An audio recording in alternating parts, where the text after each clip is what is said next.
Boa tarde a todos. Sejam bem-vindos à Casa de Abel Sebastião de Almeida, nesta segunda-feira, dia de estudarmos o Evangelho segundo o Espiritismo.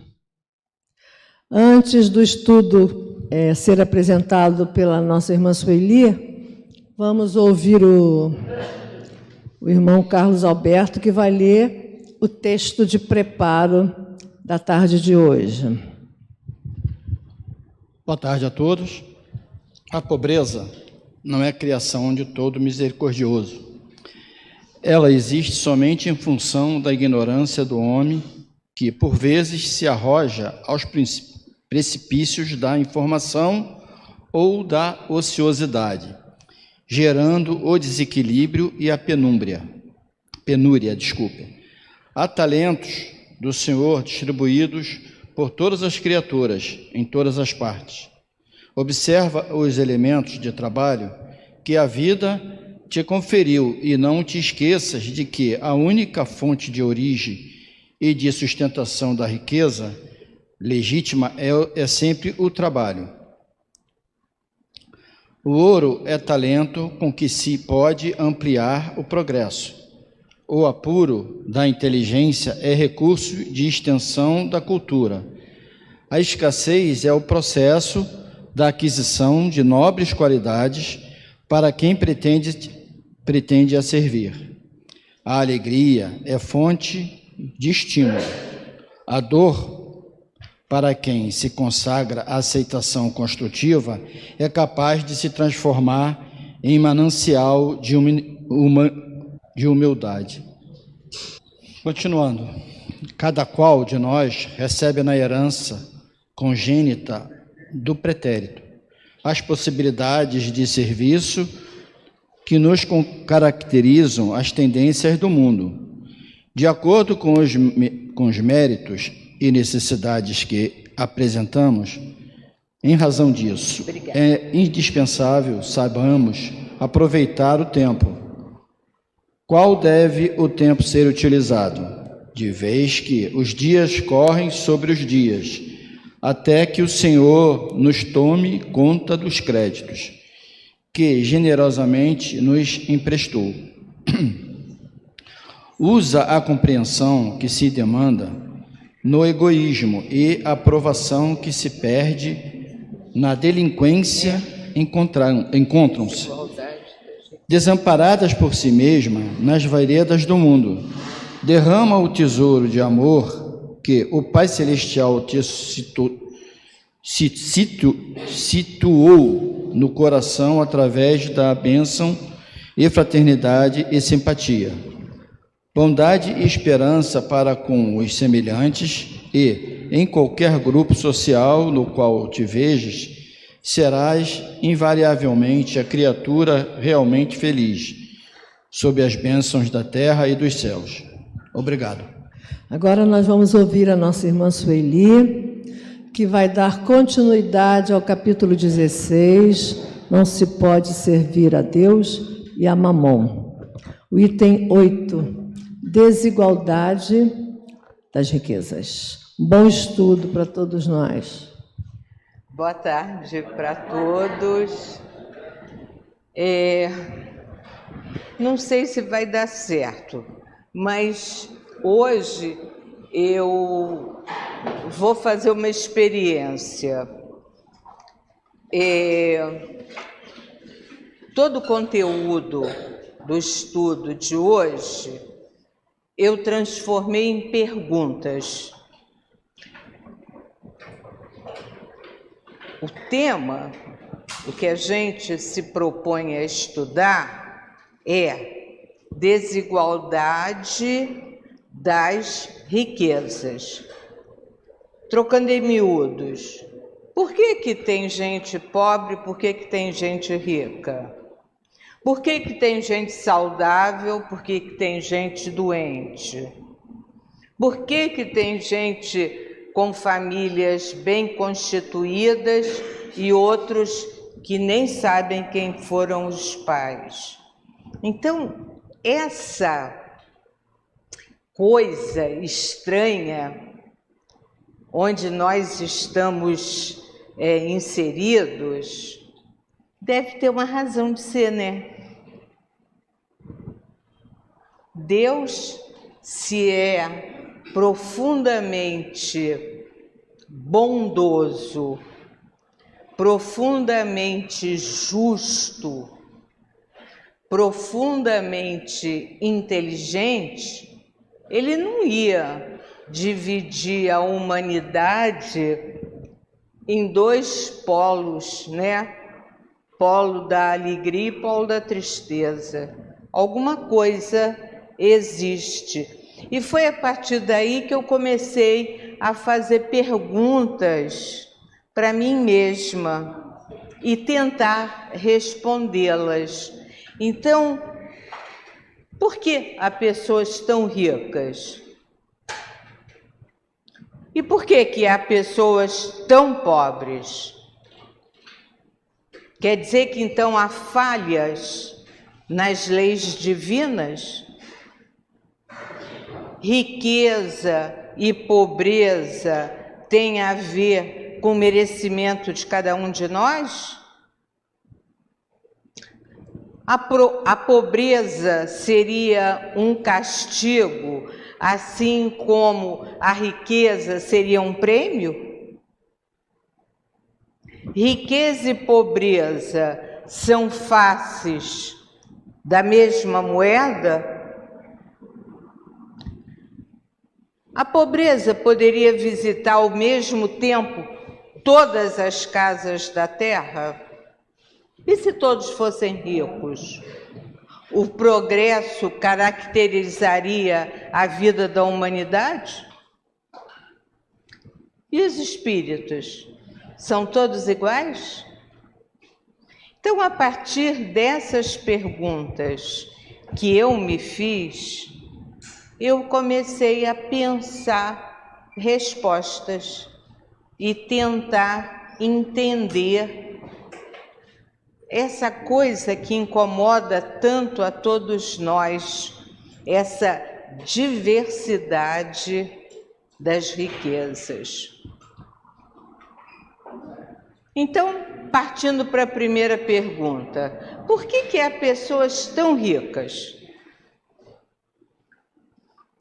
Provavelmente porque, na sua infinita sabedoria, Deus confia e permite que durante algum tempo, alguns espíritos, por conta das suas múltiplas vivências na Terra e em outros mundos, sejam detentores de conhecimentos e possuam capacidade de trabalho capazes de alavancar o progresso de povos, nações e países.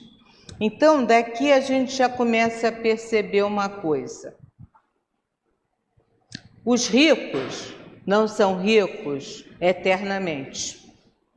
São ricos durante algum tempo.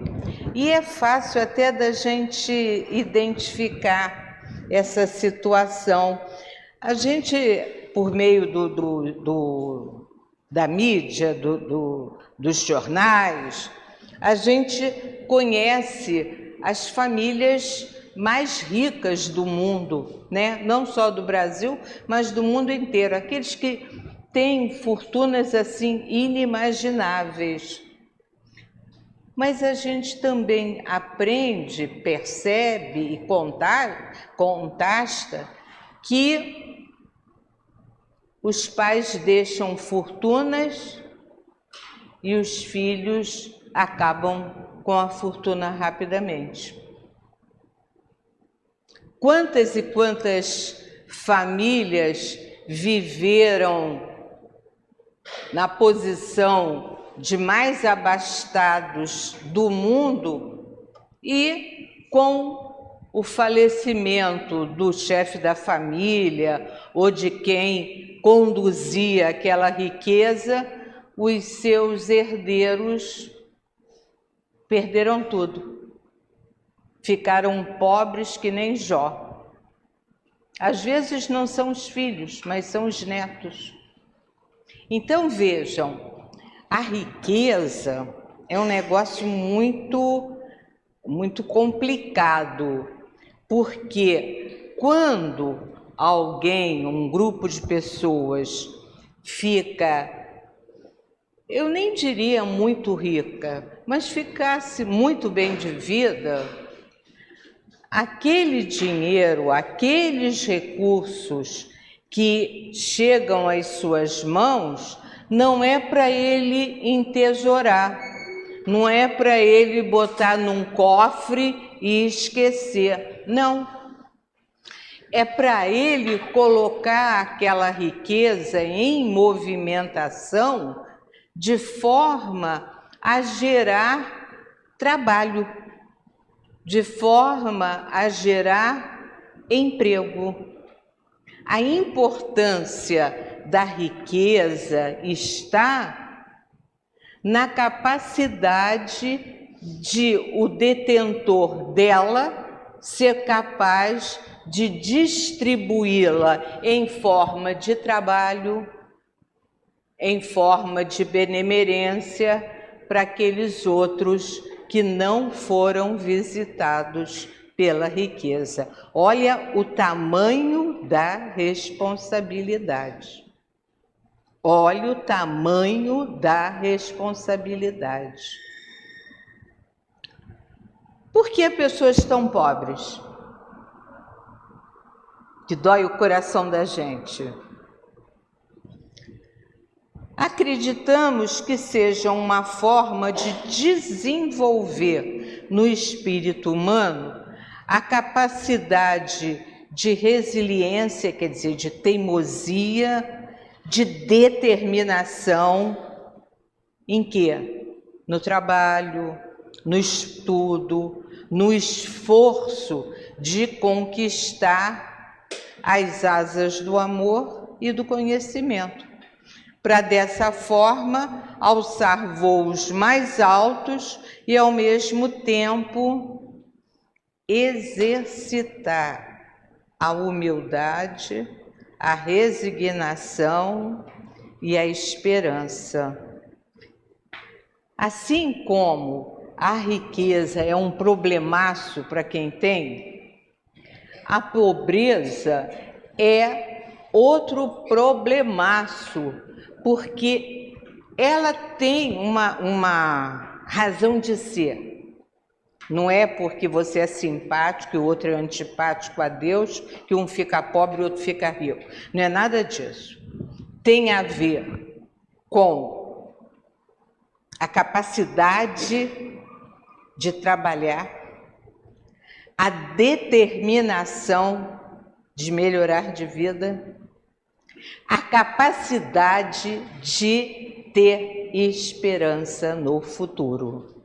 É a coisa mais importante na minha maneira de ver o mundo. Se todo mundo fosse rico, ninguém fazia nada. Tudo ia ficar como está, até que caísse de podre. Mas quando alguém decide que precisa melhorar de vida, ele se dedica a tudo aquilo que ele sabe que vai ser uma ferramenta para ele subir na sociedade. Para que a gente vai para a escola? Para que quando o nosso filho chega aos 6 anos, a gente trata de colocá-lo na escola logo, logo, logo?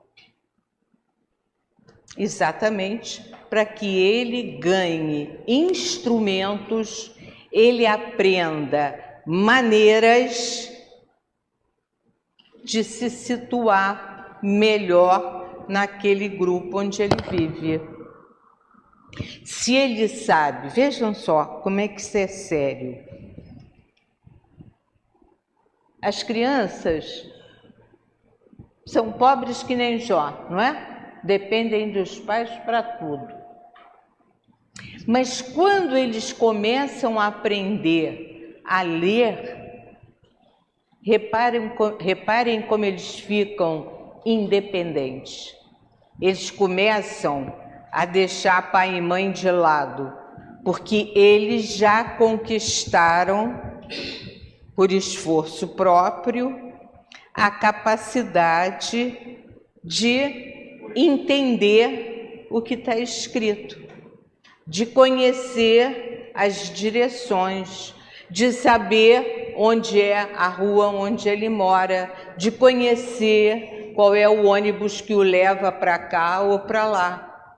Então, à medida em que nós começamos a conquistar instrumentos que favoreçam a nossa vida, nós vamos ficar mais ricos. Ricos em conhecimento, em experiência, em capacidade de se cuidar sozinho, em capacidade de se defender. Olha como a gente pode entender o significado da riqueza. Ser rico não é necessariamente ter bens materiais, necessariamente não. Porque quando a gente detém um conhecimento, nós nos sentimos mais fortes, nós nos sentimos mais independentes e saímos por aí fazendo aquilo que nos dá prazer. Mas vamos continuar. Há falhas nas leis divinas, quer dizer, quando Deus criou aquelas leis para reger a natureza, para reger a vida do homem, para reger as pedras que se movimentam. Essas leis são pouco conhecidas por nós, mas de uma coisa a gente tem certeza, elas são imutáveis. As leis divinas, se não quiserem usar a palavra divina, usa da natureza, as leis da natureza não se modificam nunca, nunca. Está fazendo um calorão e vai fazer mais, daqui a pouco vai cair um pé d'água. É normal, evaporou, chegou lá em cima, volta de novo em forma de água. Então as leis da natureza, quer dizer, essas grandes leis, elas não se modificam nunca, não vão se modificar nunca. Então, se Deus criou periodicamente riqueza para um grupo e pobreza para o outro grupo de espíritos que reencarnam na Terra, é sinal que Ele quer dar para uns e para outros as experiências que a posse de bens, a posse de poder pode provocar. Ter poder é outro problema seríssimo, porque a gente é rico, não, eu já falei, só de bens materiais, a gente é rico também de poder. Aquele todo-poderoso, caramba, não queria estar no lugar dele. Aquele que pode tudo, responde por tudo. Às vezes eu fico pensando alto, para que as pessoas querem ser presidente da República, governador de estado, prefeito? Porque por mais que eles façam, e eles trabalham muito, eles sempre vão deixar uma lacuna no seu trabalho. E essa lacuna, grande ou pequena, vai ser motivo de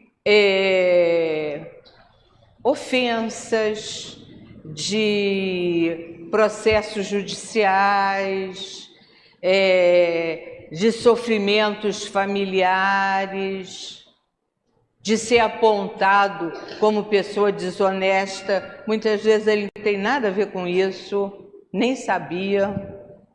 Então vejam, ter poder é um perigo.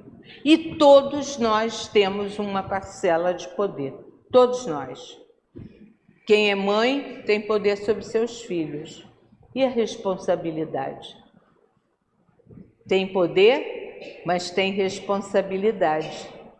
O filho pergunta: mamãe, posso ir? Se você diz que sim, correu tudo bem, ótimo. Mas se você diz sim e acontece um acidente, para o resto da vida você leva o remorso daquele sim. Então, poder, seja ele qual for, vai envolver muita responsabilidade. Então, as leis divinas são perfeitas, mas nós somos imperfeitos. Então, o que acontece? Nós não conhecemos, na sua amplitude, todas as leis divinas. A gente conhece mais ou menos, mas a gente não conhece tudo. Volta e meia, nós somos surpreendidos, como estamos sendo surpreendidos agora, pelas mudanças climáticas. As mudanças climáticas estavam previstas nas leis da natureza, mas nós, enquanto seres humanos, não tivemos o cuidado de não agir sobre essas leis de forma audaciosa, de forma irresponsável. Então a gente agora está vendo esses efeitos climáticos, essas mudanças climáticas assustadoras, que nós vemos o sul do Brasil, tudo quanto é cidade alagada, e vemos a região amazônica com aqueles rios colossais, maiores rios do mundo, diminuindo de tamanho de forma assustadora. E tudo isso tem a ver com a ação nossa, enquanto seres humanos, que não nos cansamos de poluir a atmosfera. Esse é o grande problema, que a gente esqueceu de prestar atenção. E aí tem a outra pergunta: riqueza e pobreza têm a ver com o merecimento de cada um? Todos os espíritos precisam evoluir moral e cognitivamente. E a riqueza e a pobreza são instrumentos dessa evolução. Então, não entra aí merecimento, não entra aí prêmio, não entra aí castigo. Entra necessidade de evolução. Como nós sabemos que nós só andamos para frente se tivermos alguma necessidade, senão a gente fica em berço esplêndido, acho que está tudo ótimo, deixa ficar como está, que é para ver como é que fica.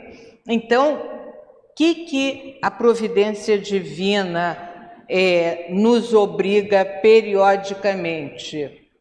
Você vai conhecer as delícias da riqueza, as responsabilidades da riqueza, mas você também vai aprender as necessidades da pobreza, o sofrimento de quem não tem comida para colocar na mesa da sua família, para quem não tem remédio para curar as suas doenças. Então, nesse ir e vir, A cada encarnação, nós experimentamos as provas da riqueza e as provas da pobreza, e com isso, querendo ou não querendo, a gente caminha para frente, a gente evolui. Como nós custamos muito a aprender, lamentavelmente, todos nós já nascemos e morremos milhares de vezes, porque a gente custa aprender.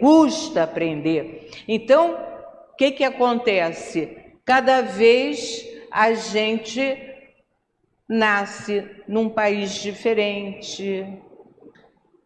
Às vezes a gente é homem, às vezes é mulher, às vezes a gente é branco, às vezes é preto, às vezes é amarelo. Então, cada momento de reencarne, é isso que a gente precisa deixar bem marcadinho lá no nosso conhecimento.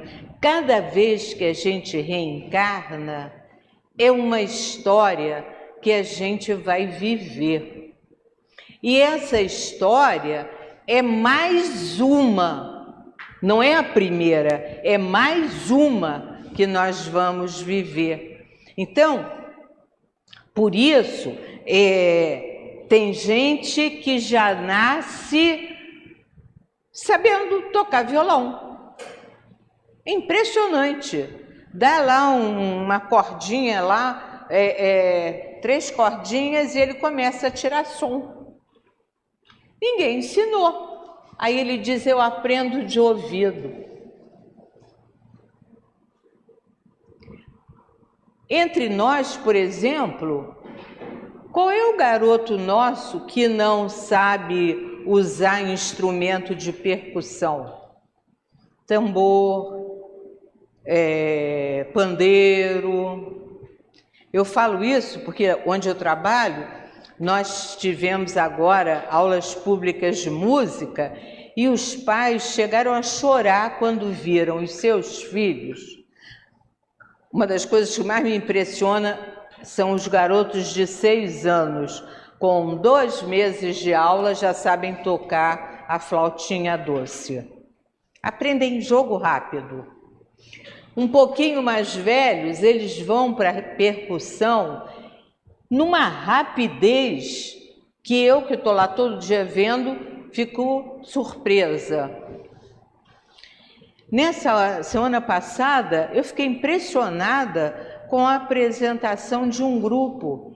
Eles tocavam violão e violino como se eles estivessem estudando violão e violino há anos. E eles começaram a estudar há poucos meses.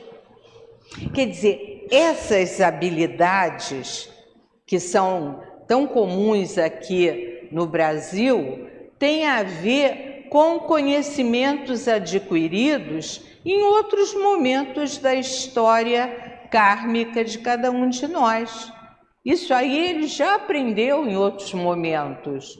Ficou lá adormecido na memória profunda, mas no momento em que isso foi cutucado, apareceu com todo o seu esplendor. E os pais que, obviamente, não são espíritas, né? Quem é espírita não se surpreende, mas quem não é, fala, mas como? Meu filho é um gênio, como é que ele conseguiu tão rápido aprender? E eles choram, eles ficam muito emocionados, mas é a história das aptidões, das riquezas que o espírito humano tem consigo. Repito de novo, a riqueza não é necessariamente material. Há também essa outra riqueza que é a de conhecimentos antigos que ficam lá no nosso inconsciente profundo, mas que uma vez cutucados aparecem com todo o seu brilho, com toda a sua força. Aí eu fiz a outra pergunta, riqueza e pobreza são faces da mesma moeda? São. Da moeda da evolução do espírito humano. O espírito humano tem que evoluir até que ele consiga a asinha do amor e a asinha do conhecimento.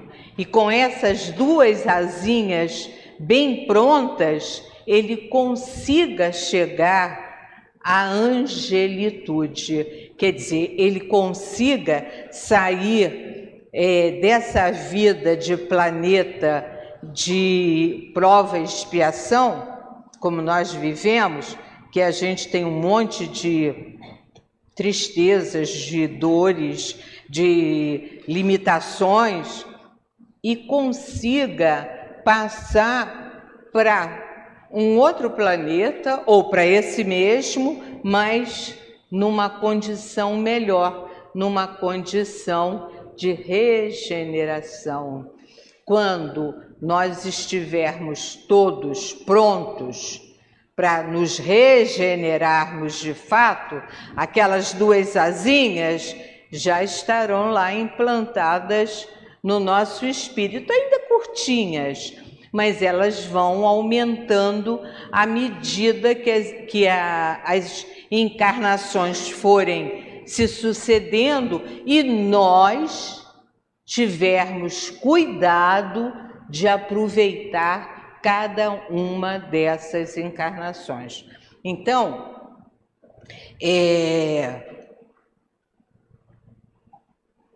o que a gente tem que ter sempre muito pronto na nossa cabeça?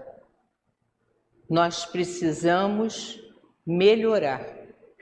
Melhorar como? De todo jeito. Olha, a gente precisa melhorar os nossos sentimentos. Eu acho que é a parte mais importante. Melhorar os sentimentos. Amar mais e odiar quase zero. Nós precisamos melhorar os nossos conhecimentos. Quanto mais nós soubermos, mais independentes nós ficamos. E quanto mais independentes nós ficamos, mais nós podemos ser úteis aos outros que ainda estão menos preparados do que nós. Nós precisamos, olha o que eu vou falar. Nós precisamos fazer o nosso corpo o mais harmonioso possível. E isso depende de nós. Fazer o nosso corpo mais harmonioso possível é cuidar dele com muito carinho, é fazer uma alimentação correta, é exercitar o próprio corpo, é andar, é correr, é fazer todas as movimentações que o nosso corpo deseja para ficar melhor. Nós precisamos tornar o nosso rosto a expressão do amor que a gente sente. Então a gente é feio ou bonito, não é porque o nariz é assim, assado, cozido, ensopado, não é isso não. É por aquilo que você deixa transparecer no seu sorriso, no seu olhar, na sua maneira de avaliar o outro. Isso tudo é reorganização de todo o nosso organismo, de todo o nosso corpo. Então, esse embelezamento, quando a gente se embeleza por dentro, esse embelezamento sai para fora. E todos nós ficamos, às vezes, caramba, como fulano está bonito, eu não tinha reparado. Não acontece isso, volta e meia. encontram uma pessoa, caramba, como ele está bonito, nunca tinha reparado. É porque de dentro para fora saiu aquele jogo de beleza, de organização celular, de saúde, de alegria, de prazer de viver. Isso é muito importante. A gente precisa ter prazer de viver, não ficar reclamando pelos cantos. Não, que bom que eu estou vivo. Dói um pouquinho aqui, dói um pouquinho ali, mas eu estou vivo, eu estou atuante. Isso é tão bom, tão bom, tão bom. E não parece nada, nós estamos embelezando o nosso corpo todo.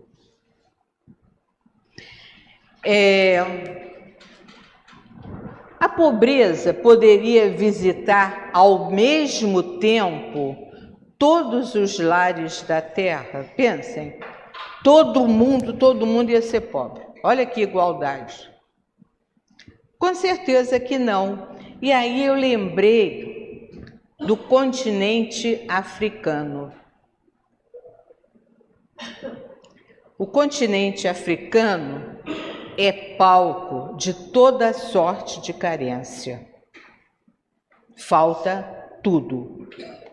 Falta comida, falta educação, falta saúde pública, falta segurança, falta abrigo, falta moradia.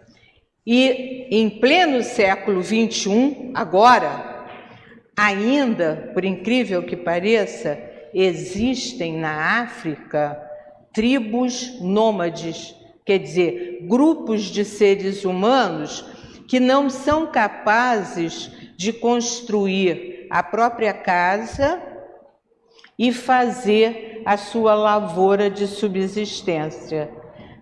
São aqueles povos, como no início da habitação do nosso planeta, que iam atrás da caça e da pesca. Quando a caça e a pesca rareavam, eles mudavam e iam em frente. Por incrível que pareça, na África ainda existe isso. Ainda existe isso. Quer dizer, os seres humanos ainda não sabem construir a sua palhoça para viver. Não são capazes de plantar milho para comer. Eles não têm esse conhecimento. No entanto, o solo africano é riquíssimo em ouro, em diamantes, em pedras preciosas, que são da posse dos estrangeiros, que retêm essa riqueza absurda nas próprias mãos e não transformam essa riqueza em bem-estar para aquele povo tão sofrido. Porque tudo que a gente vê da África pela televisão é a parte boa. É a África do Sul, por exemplo, é a parte boa. Agora, essas tribos mal são conhecidas, porque elas estão sempre buscando outros lugares para viver, para comer, para se abrigar.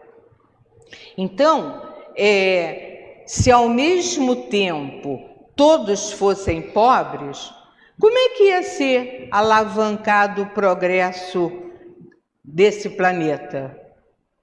É preciso que uns sejam abastados, mas tenham conhecimento que eles são donos por poucos anos daqueles bens, porque aqueles bens pertencem à providência divina, que a qualquer momento pode retirá-los todos.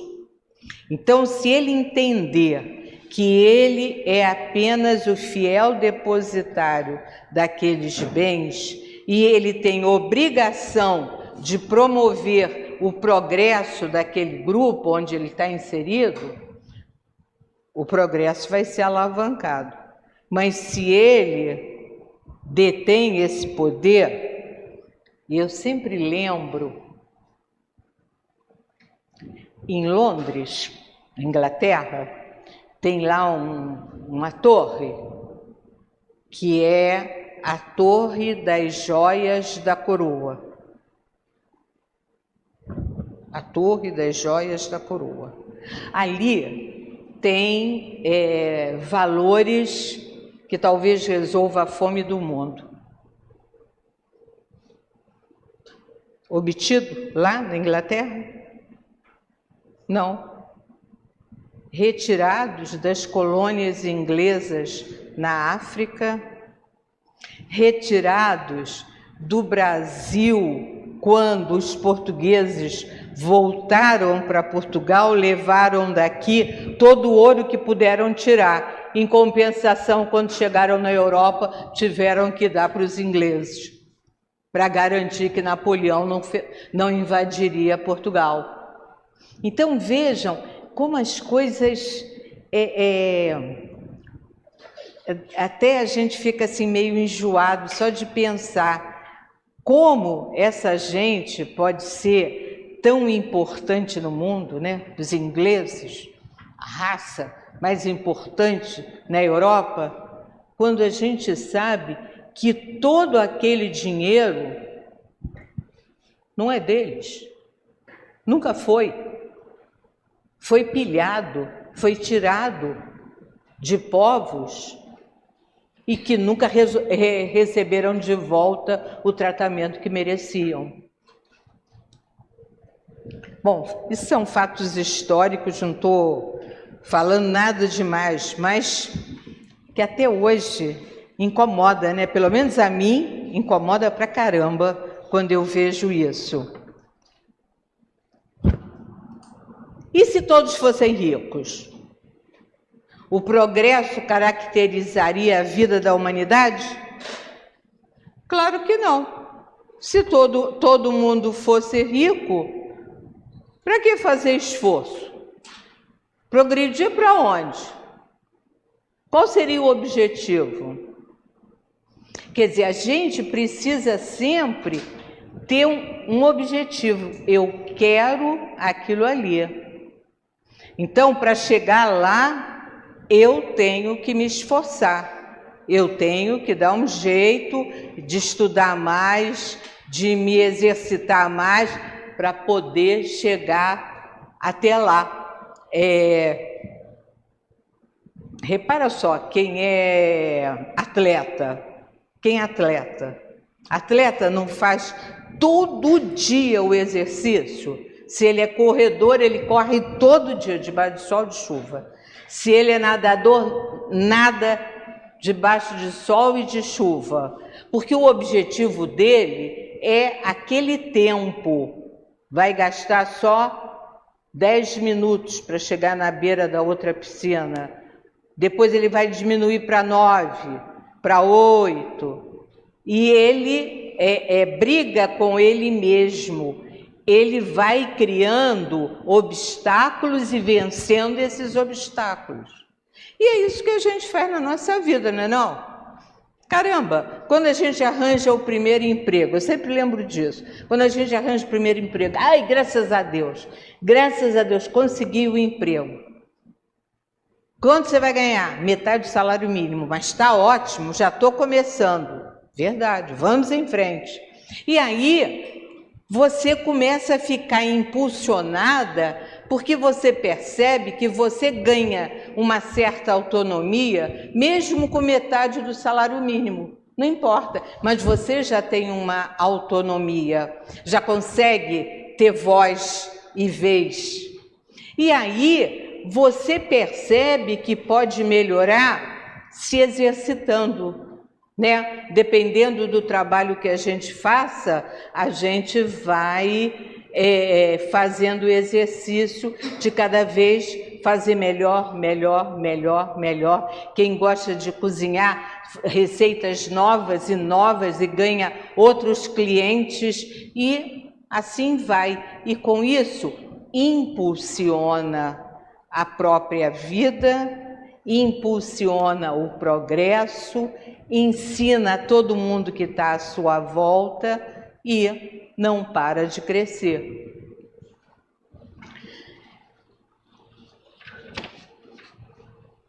Todos os espíritos são iguais? Quando nascem, são. Quer dizer, quando nascem, quando eles são criados, né? Quando o espírito é criado, ele é simples e ignorante. Todo mundo é igual. Ele só vai se... Eu acho que isso não está ligado, hein? Esse ar-condicionado. Está todo mundo morrendo de calor, não sei por quê. Tá? Então, vamos lá. Então, a gente nasce simples e ignorante. Mas como é que a nossa evolução vai acontecendo?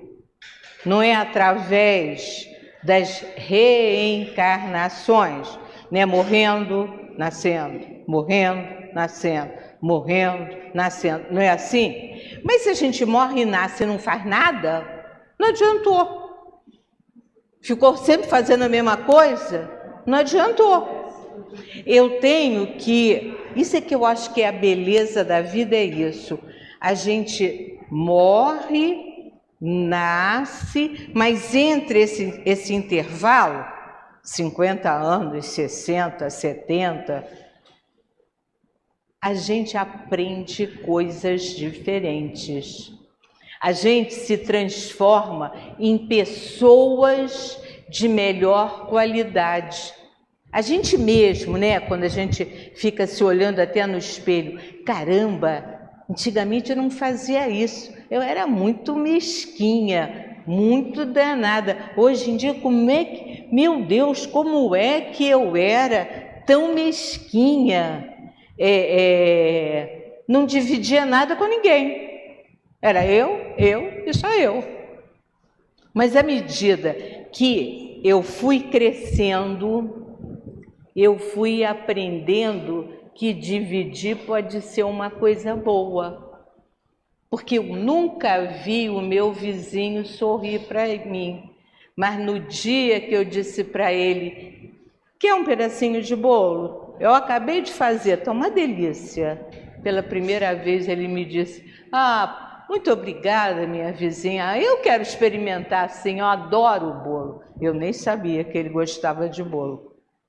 Então, essas partilhas que a gente faz assim, sem grandes objetivos, só pelo prazer de partilhar, faz toda a diferença. Faz toda a diferença. Como eu trabalho em escola, né? Eu vivo o tempo todo nesse ir e vir, né?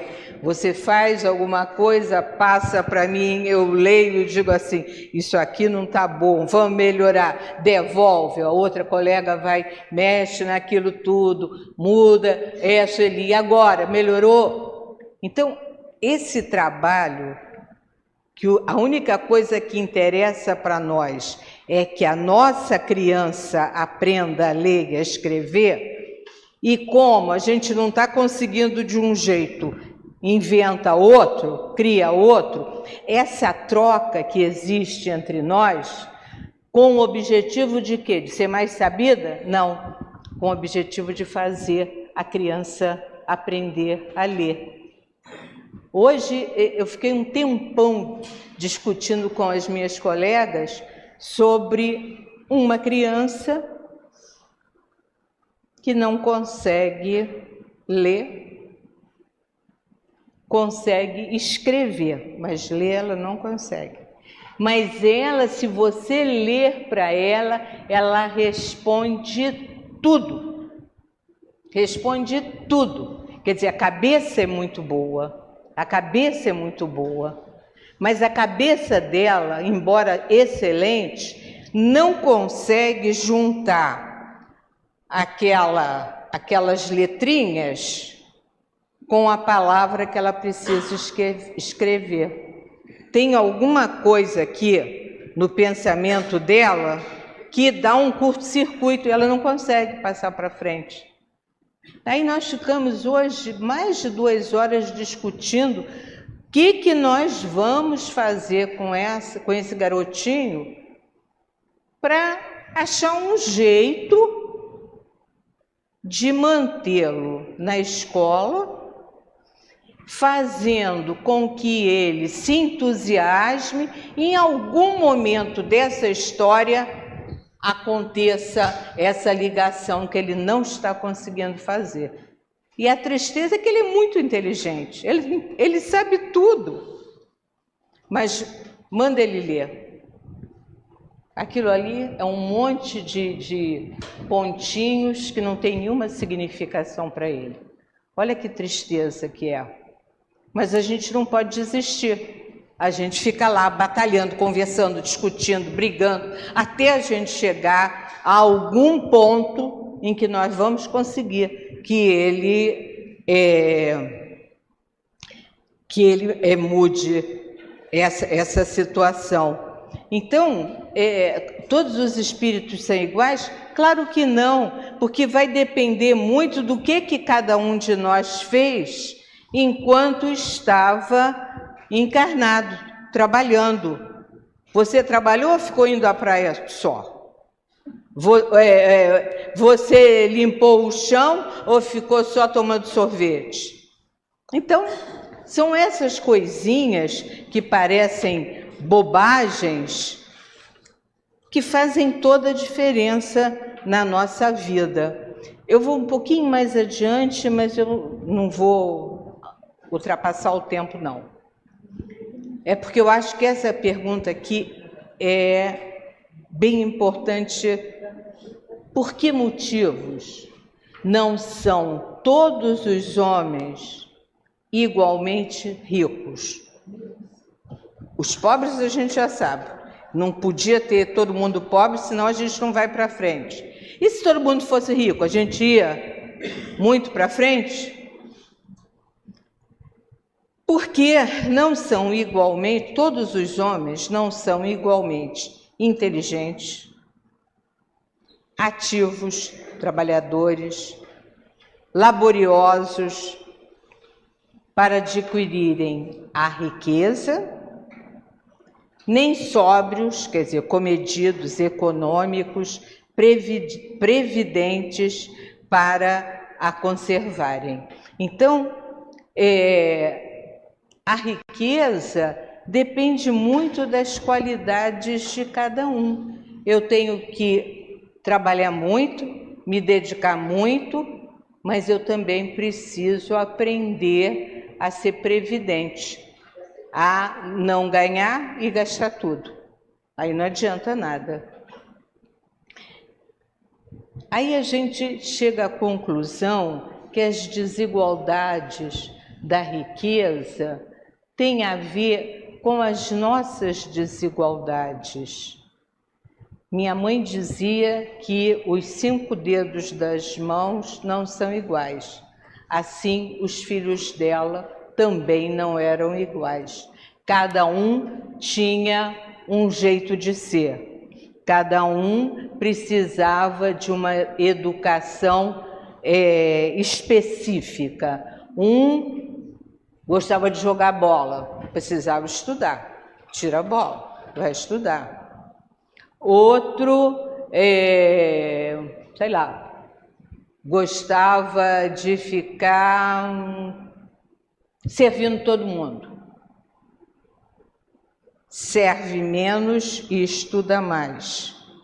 Então, cada um de nós realmente tem características próprias.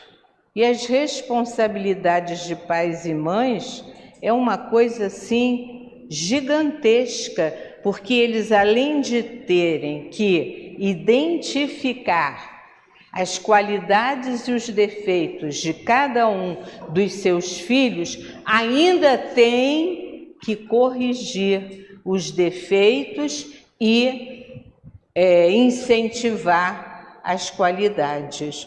Então, é um trabalho muito difícil, mas é assim que a gente aprende a ser fraterno, né? É assim que a gente aprende a amar ao próximo como amar-se a si mesmo. É nessa troca, né? Nessa preocupação constante com o outro que a gente cresce, que a gente aprende a se ficar melhor, que a gente transforma o próprio corpo, embeleza o próprio corpo, porque aprendeu a embelezar a própria alma e consegue fazer. Vou falar uma coisa que vocês estão cansados de saber. Por que todo estrangeiro adora vir para o Brasil? O que eles dizem quando chegam aqui? Aqui é tão bom, aqui todo mundo é alegre, aqui todo mundo parece que é feliz, e a gente sabe que não é bem assim, né? Mas vejam, é a beleza de dentro que explode nos nossos rostos e nos nossos corpos. Por isso que eles que vêm de outros países, onde tudo é muito cronometrado, muito enquadrado, quando chega aqui e nos veem, por exemplo, o maior exemplo, na minha opinião, são os blocos de carnaval e as torcidas nos jogos, sejam eles quais forem. Como consegue juntar tanta gente cantando, dançando, rindo? Como consegue juntar duas torcidas se respeitando? Eu digo isso só no Brasil. Fora do Brasil, se for na Inglaterra, eles se matam na hora que os times estão jogando, a torcida está um matando o outro. Gente, esse tipo de coisa acontece entre nós nem nos damos conta disso, porque estamos tão habituados que não nos damos conta disso, mas por uma razão muito simples, porque no Brasil é a terra da promissão, é a terra do Evangelho, é a terra que o anjo Gabriel cuida para que todos os espíritos que cheguem aqui possam evoluir em bondade e em conhecimento. Então, são espíritos, nós não somos belicosos. Nós não temos nada a ver com guerra. Não existe isso para nós. Mandar alguém matar alguém vai ser difícil aqui. Não existe esse sentimento de ódio que permeia a vida de tantos estrangeiros por aí. Porque já foi determinado que o Brasil seria o celeiro do mundo, a terra do Evangelho. Então, a terra que receberia espíritos mais preparados para viver o tempo da regeneração. Então, vamos nós fazer a nossa parte, tentar ser o mais fraterno possível, olhando o próximo como se fôssemos nós próprios e amando a Deus, que nós não vemos, amando o próximo que bate à nossa porta. Essa é a minha mensagem sobre a desigualdade das riquezas. Espero que tenha ficado no coração de cada um. Obrigada.